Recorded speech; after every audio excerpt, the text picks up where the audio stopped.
네, 안녕하세요. 이번 시간에는 중심선이나 이제 평면도 그릴 때 레이어 분류하는 그 기준에 대해서 좀 설명드리고자 합니다. 일단 뭐 기본적으로 평면도를 그릴 때 계획 설계 단계라고 하면 지금 이 정도의 레이어를 가지고 그리게 되겠고요. 이 레이어를 어떻게 분류하느냐에 따라서는 직종에 따라서도 다를 수 있고, 그 다음에 뭐 설계 사무실에 따라서도 다를 수가 있습니다. 근데 보통 공통적으로 이제 사용하는 레이어들은 이런 식으로 분류가 되겠고요. 하나씩 살펴보면 A-DIM은 이건 이제 디멘전, 치수선을 이렇게 초록색으로 표시를 하고요. 그 다음에 이제 뭐 창호나 이런 문 같은 것들은 이제 이렇게 하늘색 선으로 표시를 하고, 그 다음에 이제 가구 같은 경우에는 8번 약간 짙은 회색을 주로 사용하고요. 그다음 마찬가지로 이거는 이제 창호 관련된 거고요. 그다음 해치는 좀 더 옅은 회색을 주로 사용하게 되겠고, 그다음 텍스트는 초록색, 그다음에 A월은 그러니까 건축벽이죠. 건축벽은 하늘색으로 표현을 하고, 보면 S월 해서 구조벽이 있습니다. 스트럭처럴 하고 월 해서 이 구조벽은 노란색으로 표시를 합니다. 그것 외에도 이제 C가 들어간 부분은 시빌이라고 해서 토목 관련된 분야입니다. 토목 관련된 분야라고 하면 도면에 표기해야 될 내용들이 저희가 단순하게 이제 뭐 벽체, 바닥 뭐 이런 건물을 구성하는 것뿐만 아니라 건물에 얹혀질 대지를 구성하는 것들도 도면에 표현이 돼야 되는데, 이제 그때 토목을 최대한 간추려서 이제 두 개로만 나타내 보면, 처음에 C-로드 하게 되면은 이 C-로드 하면 흰색, 이거는 뭐 길을 표현할 때 주로 사용을 하고요. 그다음 C-사이트 하면은 저희 대지의 경계선을 노란색으로 표현을 합니다. 그리고 말씀드렸다시피 구조벽은 노란색으로 표현을 하는데, 이제 구조벽과 건축벽의 차이는, 구조벽은 이제 그 해당 건물에서 그 벽체가 구조체로서의 역할을 하는지 아니면 구조체로서의 역할을 안 하는지에 따라서 다르는데, 아시다시피 뭐 콘크리트 벽 같은 경우에는 이제 다들 구조벽이라고 생각을 하시면 되겠고, 콘크리트 벽 겉에 붙는 여러 가지 타일들이나 이런 구조체로서의 역할을 안 하는 것들은 이제 그 건축벽이라고들 하죠. 건축벽 해서 A월 해서 이것들은 하늘색으로 표현을 합니다. 그리고 S 그리드, 사실 이게 제일 중요하긴 한데, 도면에서 구성하는 요소 중에서 저는 이게 가장 중요한 요소라고 보여집니다. S 그리드라고 하면 구조의 그리드 구조의 그리드라고 보실 수 있는데, 이 그리드라고 하면 평면에서의 이제 기준이 되는 요소입니다. 기준이 되는 요소인데, 이 그리드에 따라서 평면의 모든 구성 요소들의 위치가 결정이 된다라고 생각을 하시면 되겠고, 그리드에 대한 더 자세한 이해는 뒤에 가서, 이게 이론적으로 설명드리는 것보다 실제로 보는 게 훨씬 더 이해하시기가 쉬울 것 같아서 뒤에 가서 설명을 드리도록 하겠습니다. 일단 이런 식으로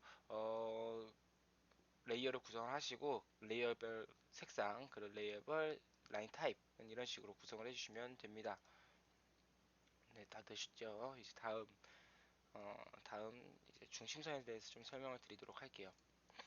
중심선에 대해서 설명을 드릴 건데, 그 설명을 드리기 전에 한번 도면을 구성하는 게 어떤 게 있는지 한번 봅시다. 도면을 구성하는 요소, 이제 보통 그냥 구글링을 통해서 한번 볼 건데, 지금 보면 비교군이 하나 필요하겠네요. 음, 네, 좋습니다. 지금 보이시는 이 도면과 이 도면을 하죠. 지금 보이시는 이 도면과 그다음 위 도면의 차이는 뭐라고 보이십니까? 저는 일단 도면을 보게 되면 가장 먼저 이제 그리드를 먼저 확인을 하게 됩니다. 여기서 정확하게 그리드 선이 나타나 있지는 않지만, 지금 보면 이렇게 치수선이 들어가 있죠. 근데 이 도면에 이제 치수선이 빠져 있습니다.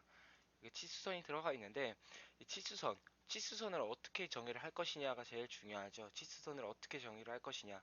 예를 들어서 하나 제가 예를 보여드릴 건데, 아, 이렇게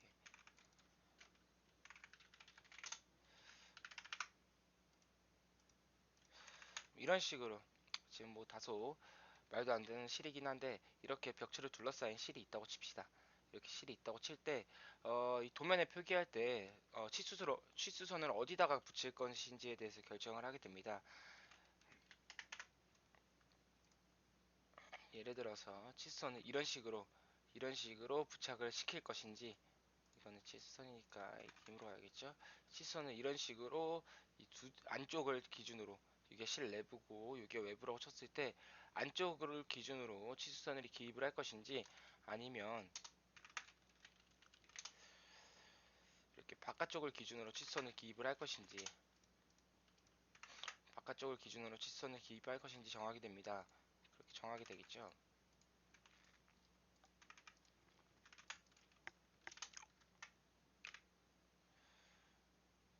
네, 이런 식으로 이 벽체에 선이 있다고 하면 실내측 선을 기준으로 치수선을 기입을 해서 치수를 정의를 할 것인지, 아니면 실외측 선을 기준으로 해서 치수선을 기입을 할 것인지 정해야 되는데, 사실 이 두 가지 방법 다 사용되지 않습니다. 어, 그 이유를 따지자고 하면 이제 공사에 관련된 이유라고 할 수 있는데, 이제 맨땅에서 이제 건물을 짓게 되면 그 기준선, 그 어디에 벽체가 들어설지에 대해서 이제 정해야 되겠죠. 정해야 되겠는데, 그때 이제 그 기준선을 댈 때는 항상 구조체 두께의 중심선을 기준으로 합니다. 구조체 두께 중심선이라고 하면, 지금 어,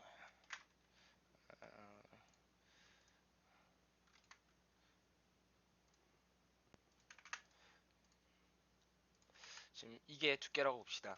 구조체가 300, 저는 지금 두께를 300으로 잡았거든요. 300mm로 잡았는데, 이 두께를 가로지르는 선이 이렇게 있고, 그 선의 중간점 미드 포인트에다가 이렇게 선을 하나 생성하게 됩니다. 이렇게 중심에다가 선을 하나 생성하게 되고, 그 선 이제 그리드라고 불리우게 되겠죠. 이해하셨나요? 이게 구조체 두께가 300이면 150점이 되는 부분에다가 이렇게 수직 또는 수평에 맞게, 구조체 라인에 따라서 수직 또는 수평에 맞게 이런 식으로 중심선이 들어가게 됩니다. 그리고 마찬가지로 반대쪽도 마찬가지로 들어가게 되겠죠. 이런 식으로 반대쪽도 마찬가지로 구조체 중심선이 들어가게 될 거고, 그 중심선과 중심선 사이에 이렇게, 잠시만요. 중심선과 중심선 사이에 치수를 입력하는 것이 원칙입니다.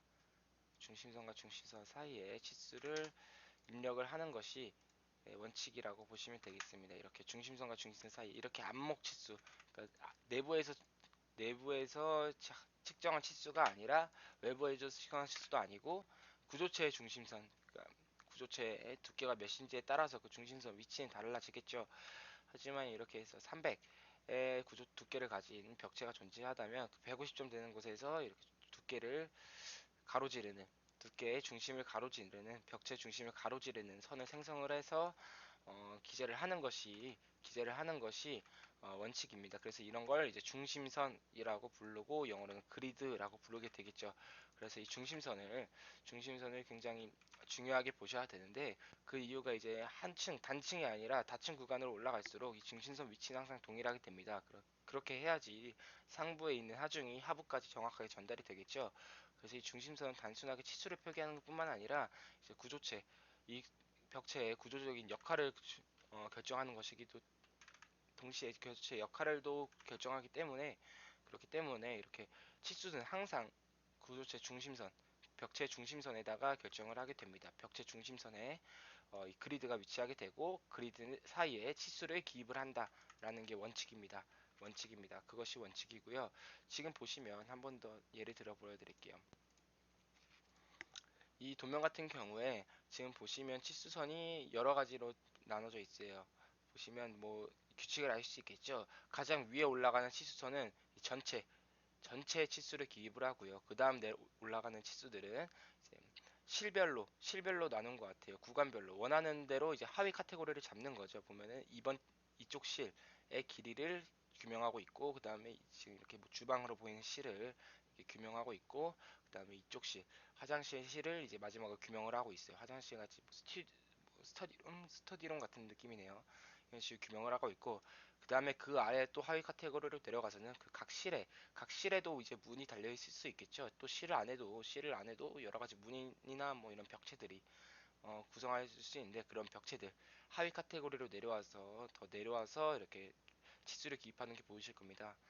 뭐 이처럼 치수 같은 경우에는 제일 위에 전체 치수를 기입하고 그 밑에 그 하위 치수, 그리고 그 밑에 더 하위 치수, 이런 식으로 점점 세분화돼가는, 안쪽으로 들어올수록 세분화돼가는, 네, 그런 것을 아실 수 있고, 그 다음에 지금 보시면 치수선은 좌우 위아래 좌우 상하 좌우에 전부 다 치수선이 기입이 되겠고, 이렇게 좌측에 몰려있는 실들은 좌측에다가 기입을 하고, 비교적 우측에 편향된 실들의 치수는 우측에다 기입을 하고요.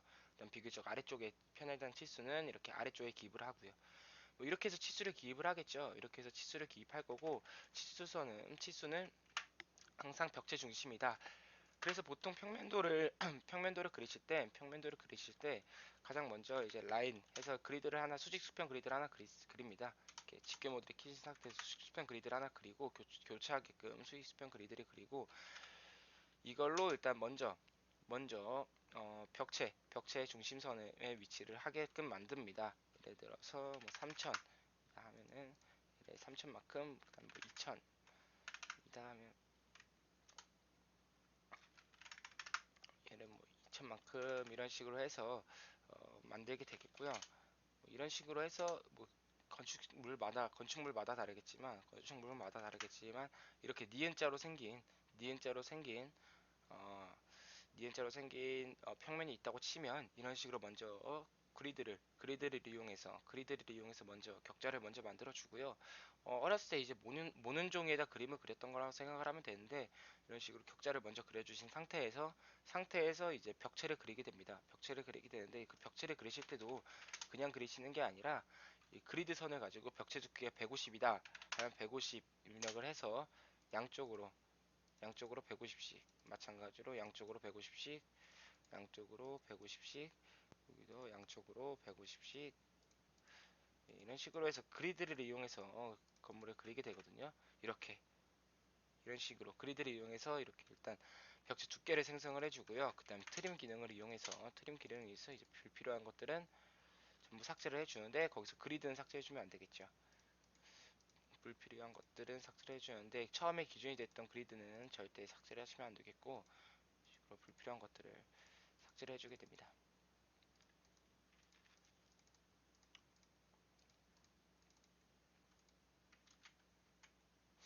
네, 이렇게 불필요한 것들을 삭제를 하게 되겠죠.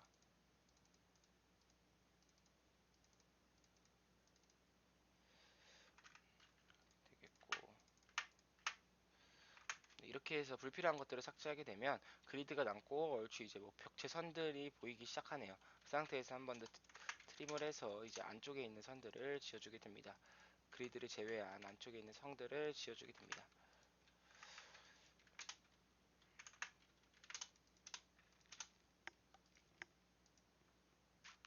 이렇게 정리를 하게 되겠죠. 그리드를 제외한 안쪽에 있는 성들을 이렇게 정리를 해주게 되겠죠.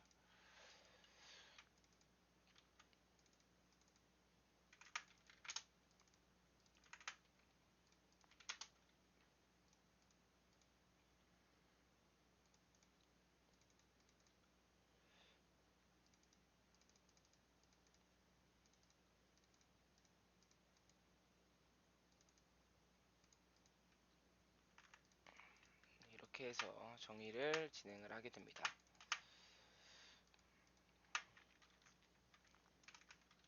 뭐 어디가 잘못 지어진 것 같은데요. 여기가 지어졌으면 안 됐었네요.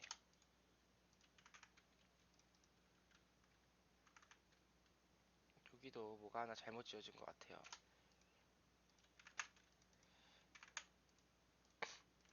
이렇게 해서 그리드를 제외하고 나머지 벽지선들을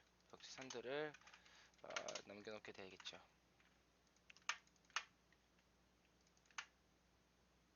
네, 이런 식으로 그리드를 제외하고 이제 벽지선을 남겨놓게 되고, 그 다음 이제 벽지선을 그 레이어를 분류하게 되겠습니다. 레이어를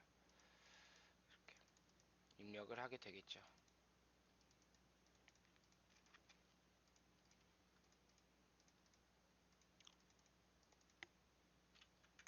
이런 식으로 해서 그리드를 먼저 그리고 그 그리드를 중심으로 벽체 두께를 오프셋으로 입력을 해서 이렇게 이런 식으로 도면을 생성하게 되겠죠. 여기다가 이제 뭐 가구나 뭐 이런 것들도 배치하게 되겠고 내부 벽도 그려지게 되겠는데 일단 모든 것은 그리드를 기준으로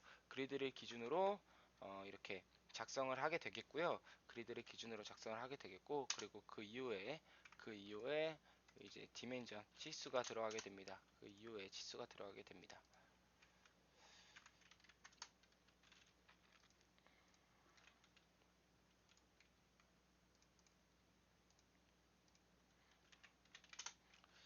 치수가 들어가게 되겠죠.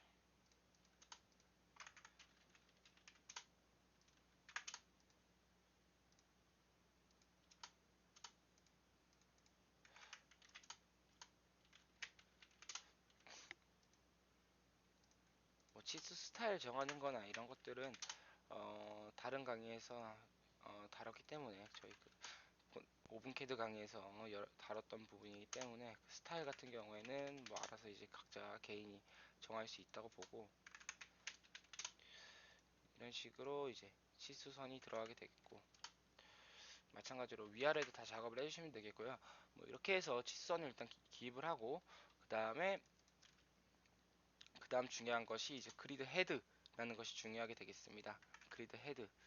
그리드 헤드라는 것이 중요하게 되겠는데 이 그리드 이제 이 그리드 헤드라는 게 왜 중요하게 되냐면 이 그리드를 가지고 그리드에 각각 그리드별로 번호를 부여해 준다. 그리드에 이름을 부여해 준다라는 의미로 그리드 헤드를 작성하게 됩니다. 그 그리드 헤드 같은 경우에는 뭐 이런 식으로 원형 헤드를 사용하는 곳들이 있고요. 아니면은 뭐 막대 헤드를 사용하는 것도 있는데 그거는 이제 뭐 사무실마다 정해진 내규에 따라서 작업을 하게 되겠고 이런 식으로 해서 그리드 헤드를 입력을 하게 됩니다. 그리고 그리드 헤드는 그리드 끝점에서 약간 떨어진 상태로 그리드 헤드가 들어가게 되겠죠. 이런 식으로 그리드 헤드가 들어가게 되어 있고요.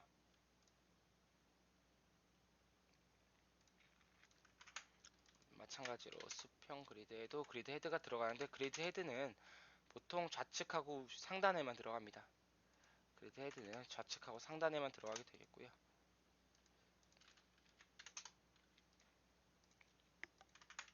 네, 이런 식으로 그리드 헤드가 들어가게 된 다음에는 이제 헤드에 이름을 변경을 해줘야죠.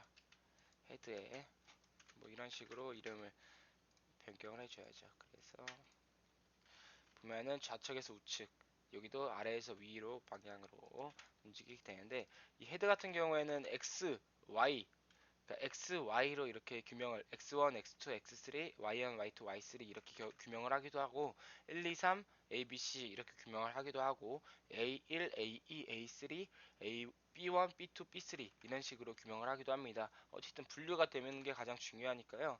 이렇게 분류를 시키는 것이 중요하다고 봅니다. 그렇게 해서 그리드 헤드를 달아서 이 그리드가의 이름을 부여를 한다라는 게 이제 그리드 헤드 겠고요. 그리드 헤드겠고 그다음에 이제 평면도를 다 작성하시고 나서 이제 도면에 평면도를 넣겠죠. 지금 보면 말도 안 되게 평면도가 작은데 지금 저희가 책에서 나눠드린 이 평면도 시트 같은 경우에는 A3를 기준으로 100대 1로 맞춰진 시트고요.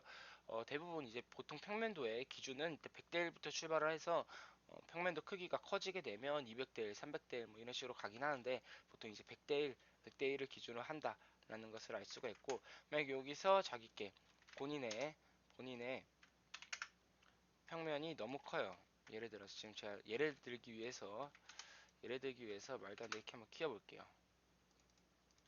이런 식으로 본인의 어, 그 평면도가 너무 커요. 안 들어가게 되겠죠.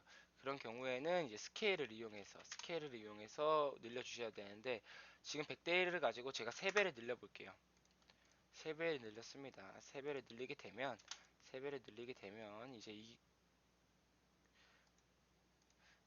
평면 자체는 축척이 300분의 1이 되겠죠. 이 평면 자체는 스케일이 100분의 1이 아니라 300분의 1이 되겠죠. 그럼 여기도 수정을 해줘야 되고, 뭐 이런 식으로 해서 평면에 이렇게 맞추시면 되고, 네, 다시 이렇게 해서 맞추시면 되고, 일단 원칙은 평면의 그 시트의 정중앙에 평면이 와야 되고요. 그다음 평면 그 기타 구성하는 이런 그 이름들, 뭐 프로젝트명 아니면 뭐 데이트 그 날짜, 그다음에 이게 평면도인지 인면도인지 단면도인지, 뭐 도면의 종류라고 하면